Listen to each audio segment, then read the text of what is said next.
tal? ¿Cómo está? Un gusto saludarlo en este espacio de Análisis Catalejo, una coproducción de Canal 44 y el Centro Universitario de Ciencias Sociales y Humanidades, el CUCS de la Universidad de Guadalajara. Muchas gracias por estar con nosotros. En esta emisión hablaremos hoy del antifeminismo en México.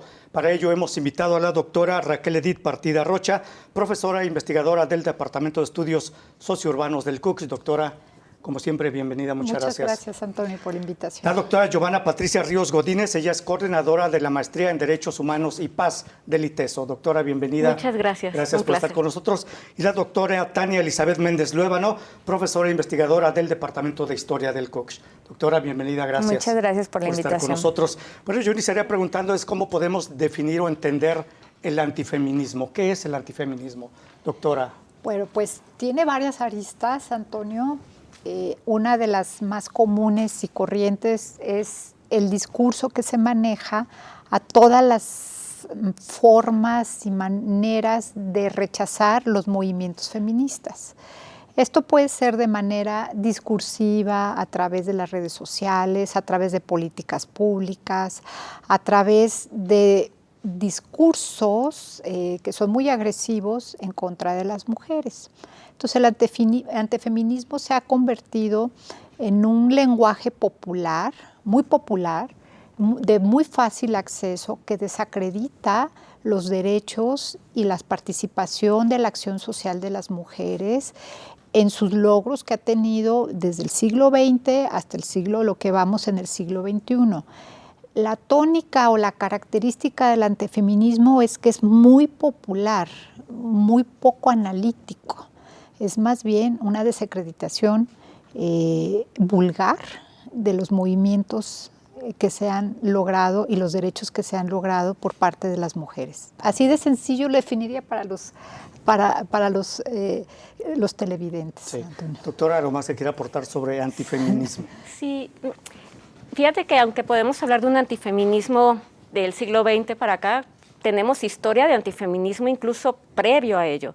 En el siglo XVIII ya había también movimientos antifeministas. Por ejemplo, había un movimiento por 1775 aproximadamente, donde se hablaba de que la mujer, todo su ser, toda su manera de pensar y todo se definía a través de su útero. Entonces tenían mucho miedo las madres de aquella época que sus hijas estudiaran un idioma como el latín, por ejemplo, porque decían se van a quedar estériles.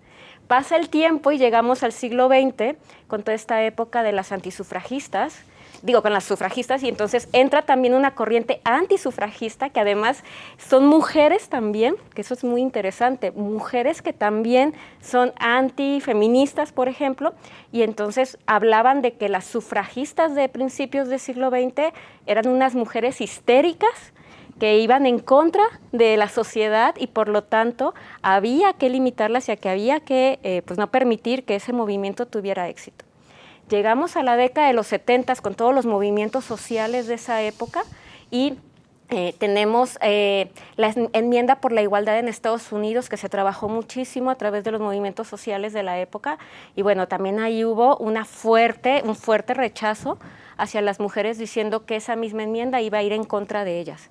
Y algo que me llama mucho la atención es la década de los 80, que para los que ya tenemos algunas canas y los de más edad, no nos parece ya tan lejano, pero en los 80 Yale y Harvard sacó un estudio sobre que las mujeres que estudiaban y que tenían carrera o estudiaban más, estaba correlacionado con que no iban a tener relaciones amorosas exitosas y que obviamente se iban quedando sin posibilidad de tener familia y todo. Eso movió televisiones, programas de radio, de televisión, etcétera, hasta que luego sale una investigadora, Moore, que muestra que pues eso no era correcto. Entonces, históricamente vamos viendo que estos movimientos se dan. ¿Qué sucede con el movimiento actual? Pues es que llegan las redes sociales. Y las redes sociales es un megáfono tremendo para lo que exactamente nos está diciendo la doctora Raquel. Hace un eco muy importante que populariza estos movimientos antifeministas. Y algo que también van de la mano es que utilizan el factor emocional para mover las grandes masas a través de las redes. Y entonces hay que tener en cuenta que ese factor emocional ayuda a que el discurso, muchas veces de odio, se propague más rápido. Bueno, esos estudios que menciona de Yale y Harvard seguramente se consideran como, bueno, yo ahorita con base a sus definiciones, como investigaciones o estudios antifeministas. Claro. ¿No? Doctora Tania Méndez. Fíjate, bueno, yo conectando un poco en esta cuestión de lo mediático y que me parece que son estos antifeminismos son antiderechos también. Y una de las cuestiones y las características que tienen es la idea de mentir, de exacerbar una situación a través de la educación moral. Por ejemplo, pensar, ¿no?, que una situación, por ejemplo, una perspectiva de género acaba con la idea de la familia, por ejemplo. Entonces, algo que también es muy característico es que son conservadores, son totalmente antiderechos, totalmente todo lo que tiene que ver con la diversidad. Entonces, una característica es así, van hacia una cuestión de pensar pues que es demoníaco, que se va a acabar, o sea, la catástrofe inmediatamente, el miedo, sembrar miedo para que la gente entonces se vuelque a este tipo de ideas, ¿no? Entonces, esas son las características que podemos encontrar. Totalmente derechos, también derechos reproductivos de las mujeres y la diversidad, que también eso es algo que luego ahorita vamos a seguir tratando, ¿no? Pero eso es una cuestión conservadora y muy moral, ¿no? Por ahí va. Qué fuerte. Muchas gracias. Bueno, yo les pregunto, ¿por qué existe una aparición de discursos antifeministas, en pleno siglo XXI, cuando ya desde la antigüedad hay, pero ustedes lo que están analizando es los discursos antifeministas en esta época, En ¿no? este cuarto del siglo XXI se han exacerbado porque se ha perdido mucho el pensamiento y la construcción filosófica sobre sustentar los derechos humanos y se han desvirtuado. Entonces, vemos nosotros en Brasil o en Latinoamérica que han avanzado los discursos populistas. En estos discursos populistas, en donde de manera masiva desacreditan los derechos que se han ganado por parte de las mujeres. Vemos Argentina, bueno, tenemos ahí un caso punto y aparte. De la ex primera dama, ¿no? Sí, tenemos, yo insisto, en Brasil, pero también encontramos Italia y Alemania con estos discursos, ¿no? Tenemos una ministra importante italiana que también... Giorgia Meloni. Giorgia Meloni. En Alemania también hay todo un discurso de desacreditar que se ha ido más hacia el tema de la derechización. Entonces es un debate filosófico, político, derechizado, ¿no? Y que se ha bajado a lo popular, a lo corriente y común y corriente. Nosotros vimos la semana pasada, por ejemplo, en este discurso de derecha antifeminista, vimos en esta campaña, estamos viendo en esta campaña de Donald Trump, cómo descalifica a la vicepresidenta Kamala Harris, que va a ser, que está en la carrera electoral de su país. La nombra burra, falta de intelecto, falta de carácter. Estamos en el siglo XXI, en el país más importante a nivel mundial, económico, político y de guerra, y el discurso del primer candidato o el candidato que está va con un mensaje de confrontar, de descalificar a una mujer que ha venido con todo el talante, con toda la construcción, formación y demás. Imagínense cuál es el discurso y que se suma Elon Musk, ¿no? En las redes sociales, se suman y eso normaliza las agresiones y normaliza el esfuerzo, invisibiliza el esfuerzo de las mujeres que han ido construyendo, desconstruyéndose, generando una sociedad que sea más igualitaria, más con cultura de paz, más conciliadora y más tolerante. Y estos discursos no generan la tolerancia, estos discursos no generan paz.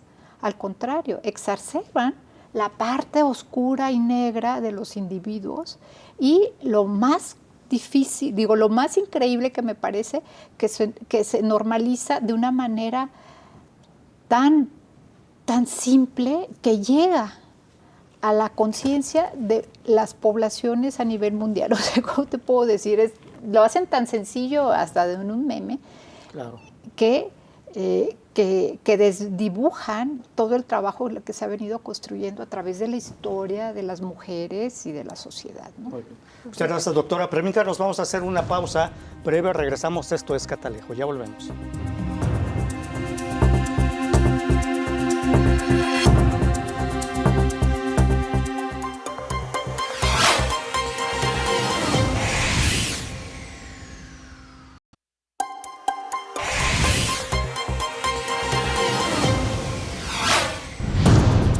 Continuamos en Catalejo, gracias por seguir con nosotros. El tema de la emisión de hoy, el antifeminismo en México. Bueno, los antifeminismos, ¿qué implicación tienen actualmente los movimientos sociales? Doctora Giovanna Ríos. Bueno, los movimientos sociales son sumamente importantes para dar voz a este tipo de discurso que estamos viendo con muchísima fuerza. Prácticamente pensábamos quizás hace años, la década de los 90, que los movimientos sociales siempre iban a favor de estos discursos pro derechos humanos y todo, pero vamos viendo que no necesariamente va por ahí. De hecho, tenemos movimientos sociales que tanto en la década de los 80 como en los 90 van creciendo y que tienen una base católica, evangélica muy fuerte, como ya lo decía la doctora Tania, y entonces eso van teniendo bases, digamos, discursivas, donde la familia se vuelve un arma arrojadiza para las personas que están trabajando, las mujeres que están trabajando en los feminismos, ¿no? Entonces, el decir que las feministas o los estudios feministas van contra de la familia está ahí de continuo, ¿no? La familia tradicional, empiezan a hablarse pues en contra del aborto, que sabemos que tiene muchísima fuerza, y no solamente en América Latina, en Estados Unidos, pues prácticamente forma parte en este momento de la agenda, por ejemplo, que están entre Kamala y Trump. Pero no solamente son estos movimientos religiosos, también nos vamos a encontrar movimientos capitalistas muy fuertes, les llaman ultraliberales, que también tienen una agenda antifeminista y lo que buscan es llevar esos movimientos al escenario político. Y eso los unes y nos lleva directamente a la construcción de partidos políticos, que es un poco lo que nos está contando también la doctora Raquel. Nos vamos encontrando este resurgimiento de partidos políticos antifeministas en toda Europa. Hay una ultraderechización, pero que no necesariamente solo la derecha, o sea, puede ser de derecha a izquierda, porque al final la base es ese neopopulismo que va teniendo muchísima fuerza al lado de tanto el patriarcado como de seguir manteniendo políticas neoliberales altas, ¿no? Ejemplo, Argentina, ¿no? Tenemos a Trump también. Entonces, creo que ver eso nos da una idea, nos da un panorama de cómo los movimientos sociales tienen esa fuerza y esa voz. Las redes, como te decía hace rato, tienen también mucho que hacer para estos movimientos sociales, donde hashtags se vuelven virales y no solamente ellos crecen, sino que además van ganando adeptos. Y entonces la cantidad de personas que van comulgando con esas ideas va siendo mayor.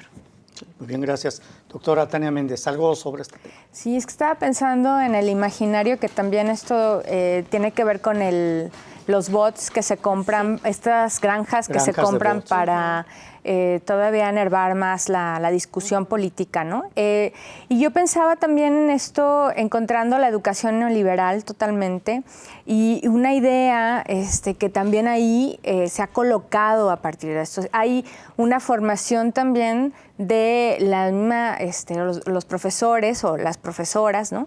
De una forma muy religiosa, muy conservadora.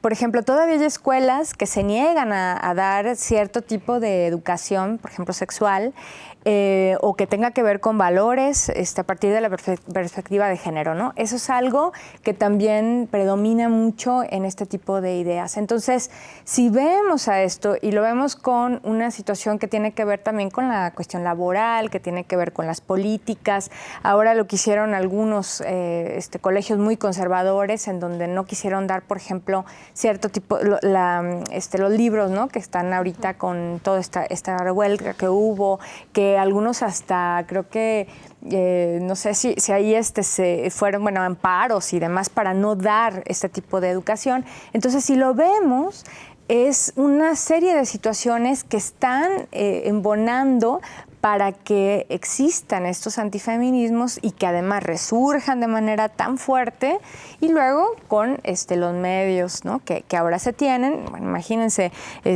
con X, que además vemos es súper conservador, totalmente migrante y demás, muy racista, ¿no? O sea, todo lo podemos ver de una forma que está alentando este tipo pues es violencia, finalmente, ¿no? Sí.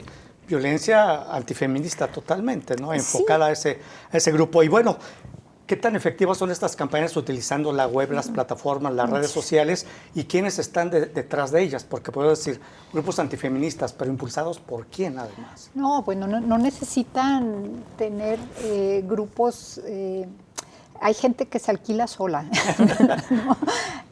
Tú lo ves en TikTok también, otro, Instagram. TikTok, sí, que son así como, ahora estamos historiando y estamos haciendo ahora las evidencias a través de las redes sociales. Antes lo hacíamos en los archivos, ahora lo tenemos que hacer en TikTok y todo esto, ¿no? Hay una construcción muy subjetiva en donde mucha gente se suma a estos, lo que decían la doctora Tani y la doctora Giovanna. Es una construcción de un pensamiento de conservador que no puede tolerar los cambios y las transformaciones, ¿no? Hay en estas campañas no es que haya un partido político, sino que son gente que cree y se asume como parte de estas ideologías y participan abiertamente sin ningún empacho, ¿no? Hay un personaje en redes sociales que se llama Rorro, la Rorro, que es una mujer, Rorro, que es una tri-white, que es un concepto nuevo, que es la esposa conservadora, que rompe con todo. Entonces, y tiene 50,000 seguidores, bueno, son 500,000 seguidores, porque ahora tenemos que medir con los follow, ¿no? Con los seguidores, con las granjas, todo esto.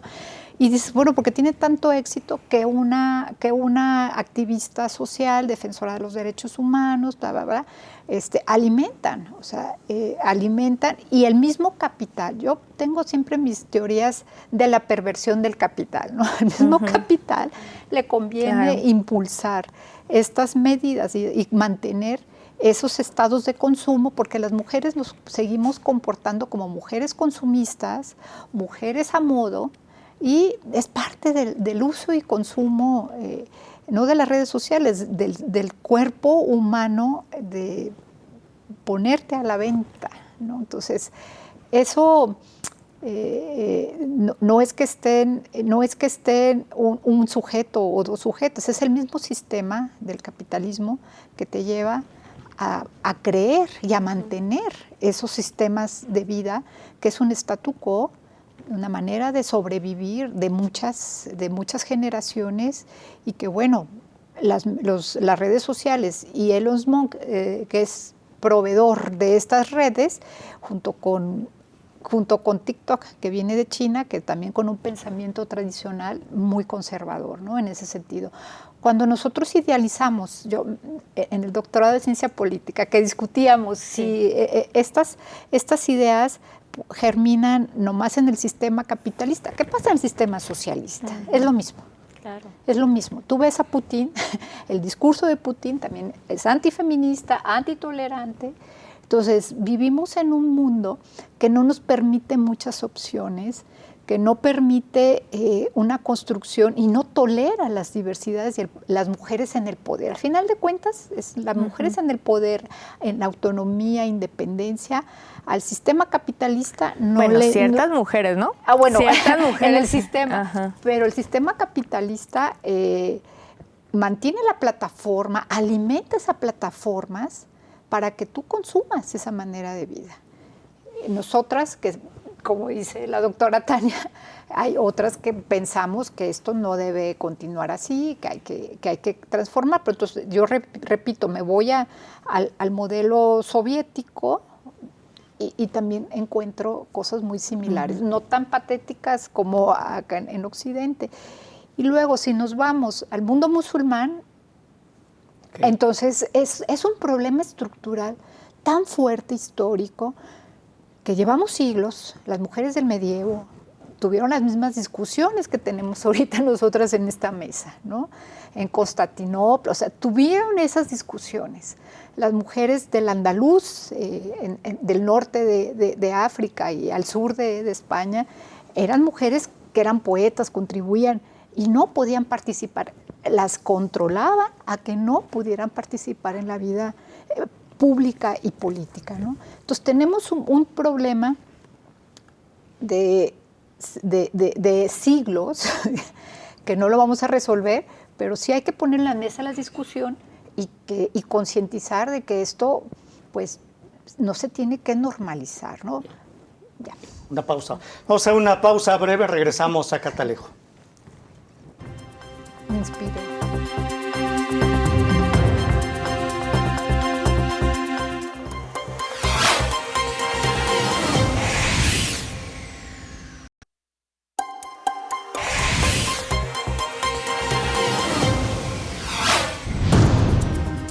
Bueno, vamos a seguir en Catalejo. Muchas gracias por seguir con nosotros. El tema de la emisión de hoy, el antifeminismo en México. Bueno, yo les quiero preguntar, ¿quién está detrás más de estas campañas antifeministas? Y es una pregunta que se me ocurre aquí porque los antifeminismos luego suelen ser considerados como muy agresivos hacia los hombres, ¿no? O hostiles hacia el sector masculino. ¿Quién está más detrás de estas campañas antifeministas, hombres o mujeres? Doctora Giovanna Ríos. Sí, a ver, yo desde mi particular punto de vista creo que no es un tema de hombres y mujeres y más bien tenemos al contrario que deconstruir esa idea, porque si no seguimos manteniendo una visión sumamente dual que creo que rompe. Ya lo decía la doctora Raquel, el patriarcado al final es un sistema de siglos que nos viene acompañando, que seguimos manteniéndolo y que lo asumimos tanto hombres como mujeres. Hombres, mujeres e incluso personas de la identidad, de la diversidad sexual también. No es necesariamente algo que tenga que ver con el género con el que naces, sino con el sexo con el que naces, sino con la construcción que tú tienes de identidad que al final implica también desigualdades de poder. Entonces, el discurso antifeminista lo que va a buscar es que se mantenga esa desigualdad de poder, fomente esa desigualdad de poder, y entonces cuando lo llevamos a la escena pública, y lo vamos a encontrar en redes sociales, lo vamos a ver en partidos políticos, lo vamos a ver en diferentes espacios, lo que están buscando es mantener un status quo de poder que se ha vivido por generaciones, por siglos, muchos momentos, y que obviamente se busca que no haya un cambio en generar una igualdad social o buscar formas mucho más iguales que implicaría la búsqueda del feminismo. Al final el feminismo está basado en una teoría crítica, siempre va a ser molesto para el status quo, siempre. ¿Por qué? Porque obviamente rompe con estas jerarquías de poder que se están buscando. Y vamos a encontrar detrás de ello, vamos a encontrar partidos políticos, por supuesto, partidos políticos que van a tener un discurso antifeminista porque obviamente rompe con sus agendas políticas y la manera en cómo están viendo, pero también vamos a ver movimientos sociales cristianos, vamos a ver movimientos sociales ultraliberales, vamos a ver movimientos socialistas que también tienen una fuerte carga patriarcal. No olvidemos que muchos movimientos, incluso latinoamericanos, movimientos sociales, pocos hemos visto liderados por mujeres. ¿Por qué? Porque siempre se encuentra también todo un sistema patriarcal que se mantiene. Claro que también vamos a encontrar mujeres que asumen ese discurso y que lo mantienen y lo reproducen y tienen también adeptos. El ejemplo que daba la doctora Raquel me gustó mucho porque vamos viendo que mujeres, por ejemplo, muy religiosas o que vienen con ideas muy moralistas, pero que son de clase muy alta, también me están reproduciendo eso y van teniendo muchos adeptos a través de las redes sociales, por ejemplo. Vemos políticas, ¿no? O sea, mujeres que están en la política, que están llegando a tener lugares muy altos con discursos anti derechos humanos y antigéneros, por ejemplo, y tal cual, Ayuso en España, simplemente de verla a ella y de escucharla te vas de espaldas, ¿no? Entonces, ahí es donde vamos encontrando que esas personas mantienen esas agendas, pero que están además reproduciendo lo que otras personas, lo que podría ser el pueblo, no dirían a nuestros políticos del pueblo bueno, y sabio. ¿Verdad? Exacto. Muchas veces se está pensando, porque volvemos, estamos todos inmersos todavía en este sistema patriarcal. Entonces dicen, claro, eso me checa, claro, es que las mujeres son más débiles por eso. Claro, es que mejor que se queden en casa porque si no traen mayores problemas sociales.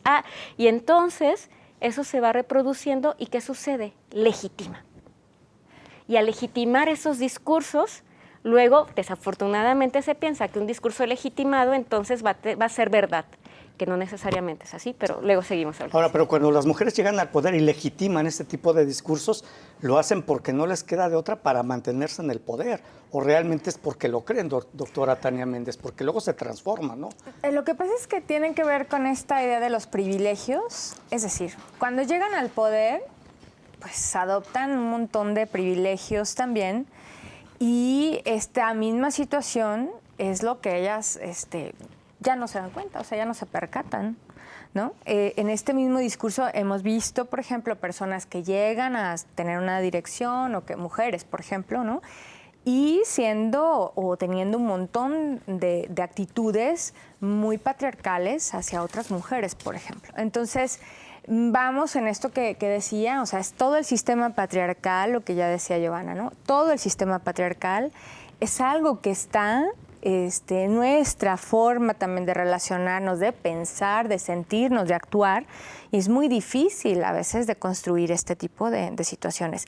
Y bueno, tiene que ver justo esto que también mencionaba la doctora Raquel, o sea, no hay una discusión, no hay, o sea, cada vez nos vamos alejando de tener estas conversaciones en donde podemos reflexionar acerca de lo que me está atravesando, de esas situaciones que han sido violentas también para mi propia vida, roles de género que han sido violentos en mi propia historia, y nos cuesta trabajo reflexionar acerca de ellos. ¿Por qué? Porque es algo que además no se propicia en las escuelas, no se propicia en el trabajo, es algo que vamos aceptando constantemente, injusticias laborales, por ejemplo, que vamos asumiendo, porque además si no, pues ¿qué hacemos, no? O sea, nos van arrojando a aceptar, a naturalizar este tipo de situaciones con tecnologías de género, que tienen que ver con todo esto en nuestras vidas, que entonces nos impiden poder ver la realidad o poder ver que está siendo injusto el sistema conmigo misma. Es muy difícil.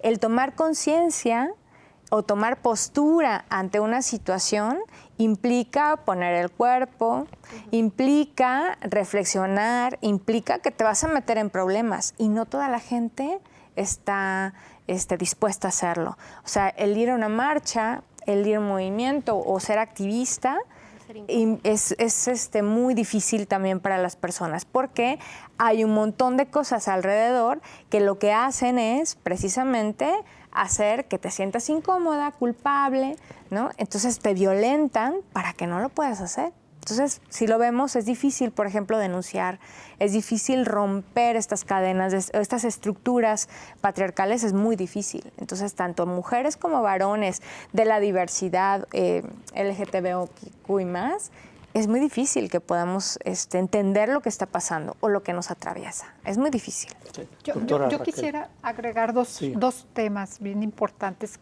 uno que señaló la doctora Giovanna y otro que señaló la doctora Tania. El de Giovanna es cierto. El sistema patriarcal no tiene colores de partido.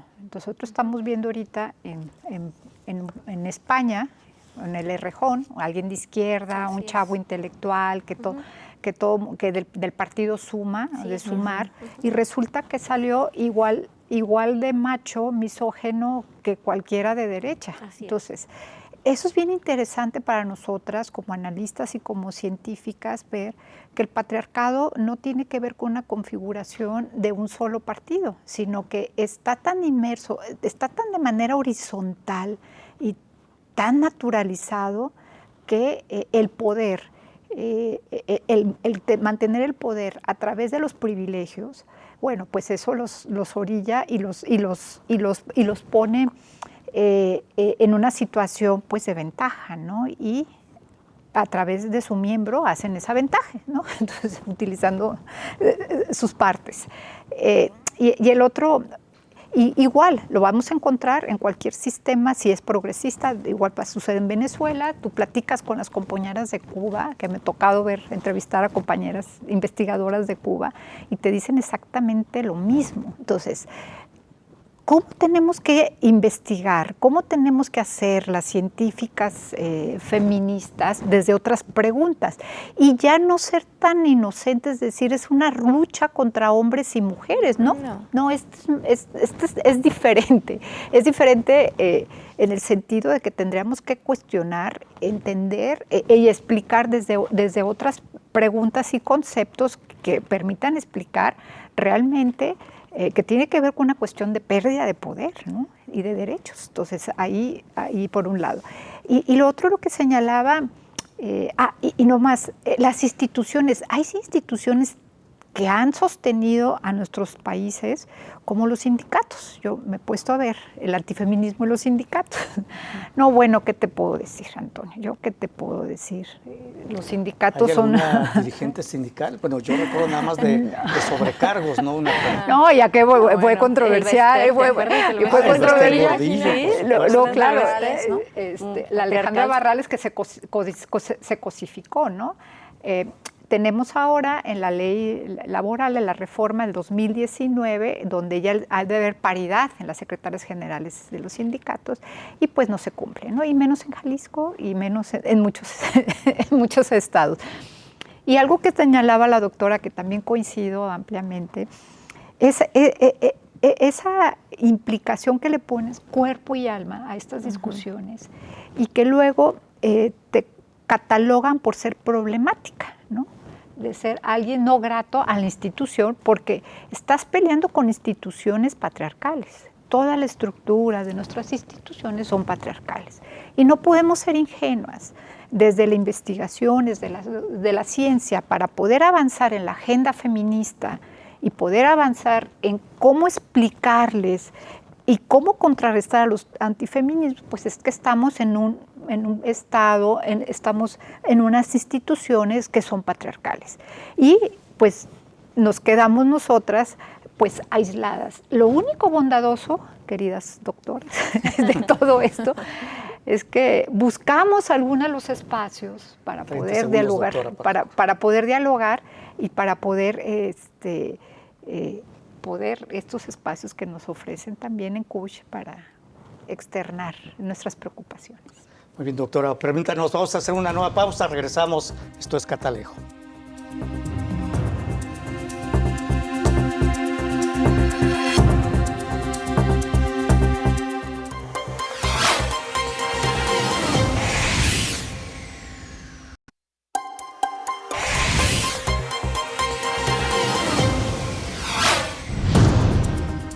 Bueno, continuamos en Catalejo. Gracias por seguir con nosotros. El tema de la emisión de hoy, el antifeminismo en México y bueno, también a nivel mundial, que en todos lados es lo mismo, nos están diciendo nuestras invitadas el día de hoy. ¿Cómo podemos reconocer precisamente el discurso, la narrativa del antifeminismo y cuáles son las principales razones detrás de ello? Doctora Giovanna Ríos, iniciamos con usted. Son 3 minutos para cada una, por favor. Muy bien, intentaré ser más acotada. El porqué de esos discursos, ya lo decíamos hace un momento, o sea, al final es el seguir manteniendo el status quo que sostiene un poder, ¿no? El poder que ha estado por generaciones. Pero ¿cómo reconocemos estos discursos? Porque no son tan fáciles, a veces se cree que sí, pero no son tan fáciles. Hay algunas cosas que tenemos que reconocer en esos discursos. Uno, que quien dice un discurso antifeminista primero va a negar que hay una situación de desigualdad entre hombres y mujeres, siempre. No hay, ¿por qué? Ya tienen derechos, ya está en la Constitución, todos somos iguales, entonces ahí va a haber una negación continua. Otro tiene que ver con el rechazo. Yo, contra las mujeres, nunca. ¿Cómo? Contra las desigualdades, no, al contrario, por eso las quiero mucho, por eso les llevo flores, por eso el Día de las Madres les compro la licuadora. O sea, perdón el día de la secretaria, que haga un poco de caricatura, pero a lo que voy es que sí vas a encontrar un rechazo en eso, ¿no? Otro tiene que ver con la inacción, es decir, no hago nada que cambie el status quo. Entonces, obviamente en mi discurso lo que yo quiero es que se mantenga todo como estaba, y algo que sí se hace es la apropiación del discurso feminista, o sea, la utilizan el mismo discurso feminista para llevarlo al discurso antifeminista. Entonces empiezan a hablar de temas de igualdad, empiezan a hablar de política pública, empiezan a hablar de que los hombres también son violentados, ¿no? Si hablamos de violencia, también los hombres tenemos mucha violencia. Y el siguiente paso en ese discurso es cooptar, es decir, ¿y quién se alía conmigo en este discurso? Y ahí es donde entran las redes, entonces, obviamente, ahí vamos a encontrar más personas, hombres, mujeres, de lo que sea, vamos a encontrar que se unen a eso, entonces todavía se arropan más en ese discurso. Y por último, el tema de la represión y la violencia. Si están viendo que son reprimidos, que hay un discurso a favor de los derechos y todo, entonces ahí van a buscar ya estrategias de mucha más violencia directa, como diría Galton, la tenemos diferente, la estructural, tenemos la cultural, pero la violencia directa llega directo, ahora sí, contra los grupos feministas, contra las mujeres, y lo que estamos viendo ahora en redes, por ejemplo, da miedo. O sea, mujeres que prácticamente pues tienen miedo hasta de salir a la calle porque por haber dicho algo feminista les han dicho hasta de lo que se van a morir, e incluso tienen hasta cuestiones de muerte, ¿no? O sea, que les están amenazas de muerte, sí. Y bueno, no nos vayamos tan lejos, lo tenemos en el mundo académico, académicas que se han atrevido a decir las cosas como son y que han ido tras ellas, ¿no? Tenemos en el mundo político también, en el discurso político. Denise Dresser también lo dijo hace poco con todos estos temas que ella sale, ¿no? Que se vuelven muy polémicos. Y periodistas, mujeres periodistas que también, bueno, es que podemos seguir hablando muchísimo de ello, pero así está el discurso feminista y tenemos que ponernos estos lentes que nos permitan ver cómo se va dando. Sí, muy bien, gracias. Doctora Tania Méndez. No, pues ya nos dejó. No, es que me quedé pensando en esta cuestión de también cómo van adquiriendo adeptos, ¿no? Sí, claro. En esta idea de pensar que además están intentando ayudar a que la familia no desaparezca, porque los mejores tiempos eran los de antes. Y entonces parte de ello también en esto se suman, ¿no? Como a la defensa de los valores, porque entonces hay hombres que también son violentados, maltratados, golpeados por las mujeres son machistas, ¿no?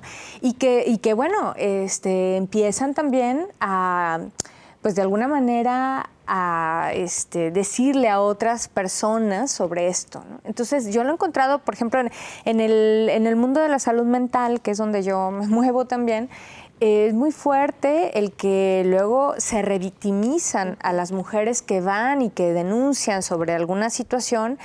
Por ejemplo, se quieren divorciar, entonces hay una idea de negociar para que no se divorcien primero. Entonces, ¿cómo se está entendiendo también en la legalidad o en este mundo de los derechos, por ejemplo, o el derecho, que las mujeres tendrían que aprender a negociar, porque el amor es negociable, porque entonces, y bueno, ellas están corriendo riesgos muy fuertes. Entonces, ¿cómo estamos entendiendo la violencia? ¿Cómo estamos entendiendo las víctimas? Si estamos escuchando o no. Y lo curioso es que a veces no se escucha. O sea, pareciera que es un discurso que no logra, pues sí, como agrietar eso que ya tenemos preconcebido, porque además ya hay toda una apuesta y hay un montón de instituciones que están señalando esto, como las religiosas, como estas educativas, o dependiendo también en el movimiento que yo me estoy sumando. La idea de la masculinidad que hay también, o sea, hay una cuestión aquí para no cambiar, ¿no? O sea, hay hombres que además siguen en estos clubes de Toby, donde ellos mismos se dan consejos para qué hacer con una mujer tóxica. Entonces, hay situaciones muy fuertes que ahí, o sea, que vemos que siguen inundando las redes, los WhatsApps entre los mismos varones. Nada más revisen los chistes, las canciones y los WhatsApps que están llenos también a veces de papás que están en los mismos colegios de sus hijos. Totalmente. Efectivamente, doctora Raquel. Híjole, pues es muy fuerte lo que nos preguntas, Antonio. Por ejemplo, cuando tú ves o escuchas a un colega investigador, político, artista que dice, yo soy feminista, Ay, sí. Peligro. No es feminista Bandera y es roja. bandera roja, no es aliado, porque el que es aliado no lo canta, lo demuestra, ¿no? Y están a codo y participan y están contentos, ¿no? Esta es una primera situación. La otra caracterización tiene que ver con la cosificación. Las mujeres se cosifican y esas mujeres cosificadas que se sexualizan, pues juegan parte este rol de venta, objeto, sujeto, y pues son antifeministas, ¿no? Porque un antifeminista no es que no seas guapa o inteligente, simplemente tú tienes la conciencia de que eres una persona pensante, independiente, autónoma, que no necesitas sobresaltar tus atributos sexualizados, porque pues eso. Y en el mundo de las políticas, algo que yo he detectado es que se cosifican. Ahora en la toma de protesta de las nuevas diputadas del nuevo Congreso, vi cosificadas. Había una diputada de Morena, muy jovencita, que siempre andaba... Chávez. Muy espontánea y totalmente cosificada. Y dije, a ver, me la cambiaron. Entonces, entonces ya empezamos mal, ¿no? Con eso. Y el otro que tiene que ver es el tema de la violencia. La violencia, hay una frontera tan 30 segundos para el corte, doctor, y regresamos con usted. Para los 30 segundos, muy difícil de distinguir, que se normaliza. Esas violencias pueden ser psicológicas, económicas, y tanto hombres y como mujeres en este sentido lo normalizan, ¿no? Entonces, ahí lo pondría. Muchas gracias. Vamos a hacer una pausa, regresamos ya a la parte final de Catalejo.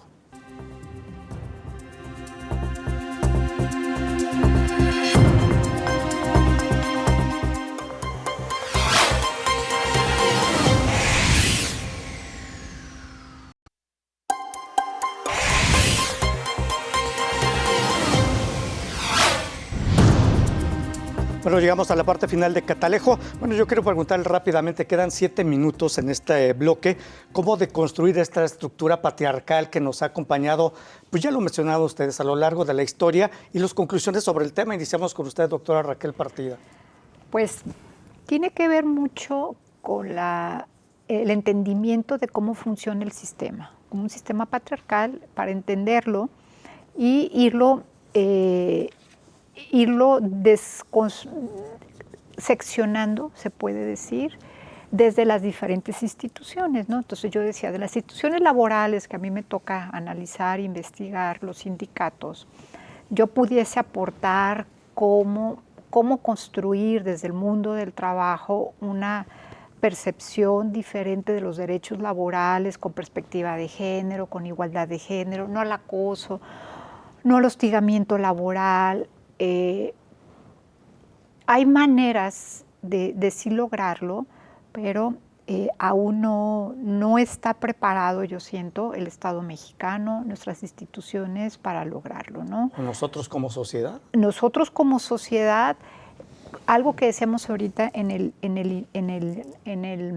receso, es que también nosotras como mujeres nos vamos desconstruyendo en nuestra vida como madres, como parejas, como académicas, como trabajadoras.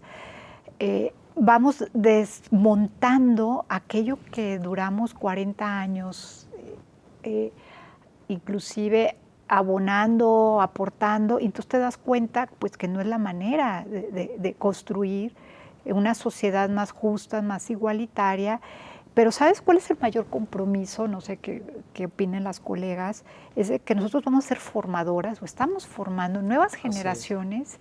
Además de nuestros hijos, estamos formando a las estudiantas, a los estudiantes, decirles, no repitan estos modelos que nos han llevado a un feliz término, ¿no?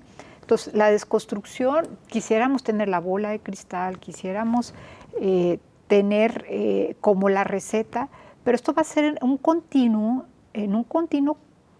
constante crítico. Sí es la crítica, es desde la teoría crítica, llámese la crítica, la autocrítica, es una cuestión dialéctica, que sí tenemos que estar reconstruyendo. No existen muchos espacios, no hay mucha apertura, pero los pocos espacios que logramos, pues estamos teniendo este aparato. En la próxima semana, sí, precisamente lo de la UNAM, vamos a estar a nivel nacional, alrededor de 90 investigadoras de todo el país debatiendo sobre los antifeminismos en México. Entonces tenemos gente de Yucatán, de Durango, Coahuila, y es la primera vez en el marco de los 30 años de Beijing, de la plataforma de Beijing, se propició este espacio de la Federación Mexicana de Universitarias, del capítulo Guadalajara, que estamos nosotras, Tania, queremos luego también adoptar a Giovanna, estamos debatiendo, o sea, no nomás en la Universidad de Guadalajara, sino a nivel nacional. Bien. Gracias, doctora. Doctora Giovanna Ríos. Sí. 1 minuto y medio. Bueno, creo que tenemos un gran reto.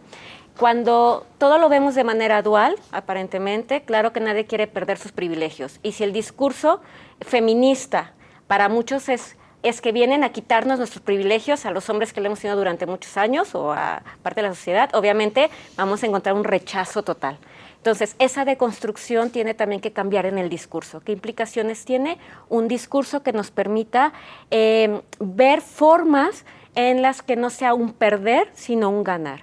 Es decir, cómo las nuevas masculinidades, cómo los hombres, cómo otros sectores de la sociedad empiezan a tomar en cuenta lo que ganan cuando también van deconstruyéndose. Es decir, cómo ellas van encontrando que la búsqueda de la igualdad los pueden llevar a tener a mejores niveles de bienestar social. Ejemplo de ello, en los estudios de paz y género, que son donde yo más me encuentro, estamos trabajando mucho con el cuidado, con la ética del cuidado, donde ahí Gilligan y Cummings han sido como pioneras, han estado trabajando mucho en ello, donde decimos, a ver, el cuidado lo necesitamos todos, hombres y mujeres, pero necesitamos que tanto hombres como mujeres le entren a esto y puedan tocar, lo que me gusta, cuerpo, mente, todo, puedan tocar con lo que implica cuidar, más allá de que sea algo que está condicionado solo a la mujer en el espacio de lo privado.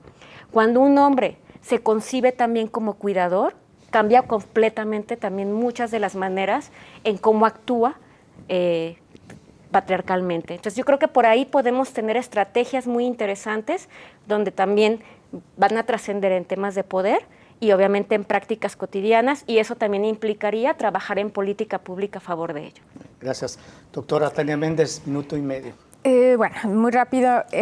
Yo quisiera incorporar también la cuestión de los afectos, que me parece que es algo que ha quedado de repente fuera para los mismos varones, ¿no? Creo que cuando ellos van reconociendo la forma que tiene que ver en cómo ellos les afecta el no afectarse, así como suena medio raro, ¿no? Les va también haciendo entrar en una manera distinta de repensarse como varones. Entonces creo que los vínculos que vamos creando, generando, también nos va a hacer entender que este mundo en el cual estamos implicados tanto hombres, mujeres, la comunidad de la diversidad, personas diversas, singularidades, esto va a cambiar muchísimo, ¿no? Cambia también en la manera, no solo del bienestar social, sino el cambiar la violencia, que es algo en la que hemos estado inmersas. Entonces me parece que es esto, los vínculos, generar, afectarnos, dejarnos llevar, plantear también otras posibilidades diferentes de relacionarnos, así, básicamente, ¿no? Eso es lo que yo quisiera como aportar. Bien. Muchas gracias. Pues muchas gracias, les agradezco a las tres que han estado con nosotros en este programa de Catalejo. Doctora Raquel Edith Partida Rocha, muchas gracias. Gracias, Antonio. Gracias, doctora Giovanna Patricia Ríos Godínez, muchas gracias. Gracias, un placer. Y doctora Tania Elizabeth Méndez Luevano, muchas gracias. Gracias. Sobre todo, muchas gracias a usted. Nos vemos y escuchamos en la siguiente emisión de Catalejo. Hasta luego.